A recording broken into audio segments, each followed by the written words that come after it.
Returning officer को जाके मिलकर मेरा नामांकन पत्र आज भर दिया है और मुझे पूरी उम्मीद है कि हम अच्छी तादाद में महाराष्ट्र में देश में चुनकर आएंगे।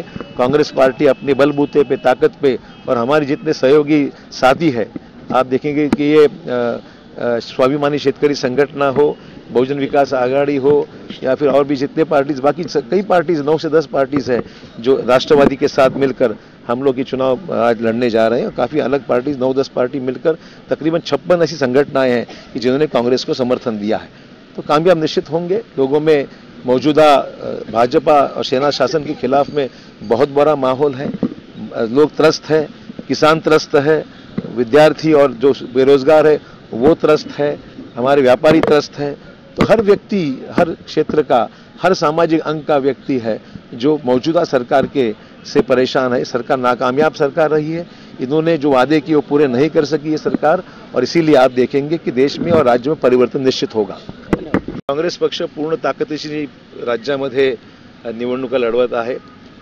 सामदाम दंडभेद करणारे आज दुसरीकडे आहेत आणि त्याच्यासमोर लोकशाही मार्गाने खऱ्या अर्थाने लोकांच्या आशीर्वादाने ही लढत देण्याकरता काँग्रेस पक्ष सज्ज झालेला आहे, एवढंच मला सांगायचं आहे। प्रतीक पाटील यांनी राजीनामा दिला।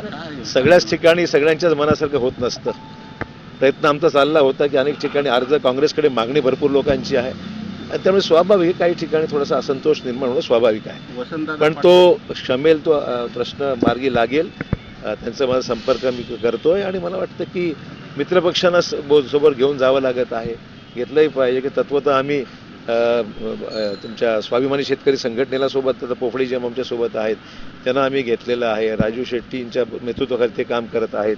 त्याचबरोबर बहुजन विकास आघाडी आहे, बाकी रिपब्लिकन पक्षाचे अनेक सहकारी आमच्या सोबत आहेत, शेका पक्ष आहे, अनेक जवळपास 9 ते 10 पक्ष आणि इतर सहकारी म्हणून 56 लोकांची साधारण आम्हाला एक मूठ आम्ही बांधलेले आहे आणि त्यामुळे आम्ही निश्चित यशस्वी होऊ, याबद्दल मला चिंता नाही।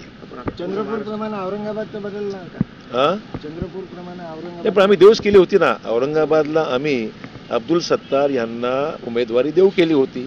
आमच्या उमेदवाराने सुद्धा जाऊन त्यांना सांगितलं की तुमची इच्छा असेल तर आम्ही माघार घेतो, इथपर्यंत झालं। शेवटी निर्णय त्यांना घ्यायचा आहे।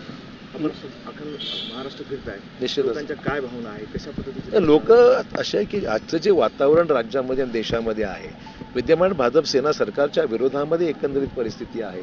शेतकरी त्रस्त आहेत, व्यापारी त्रस्त आहेत, सुशिक्षित बेकार त्रस्त आहेत, कायदा सुव्यवस्थेचा प्रश्न गंभीर झालेला आहे आणि संपूर्ण देशामध्ये असंतोष मोठ्या प्रमाणावर आहे। तो व्यक्त करण्याकरता मतपेटी हे एक माध्यम आहे।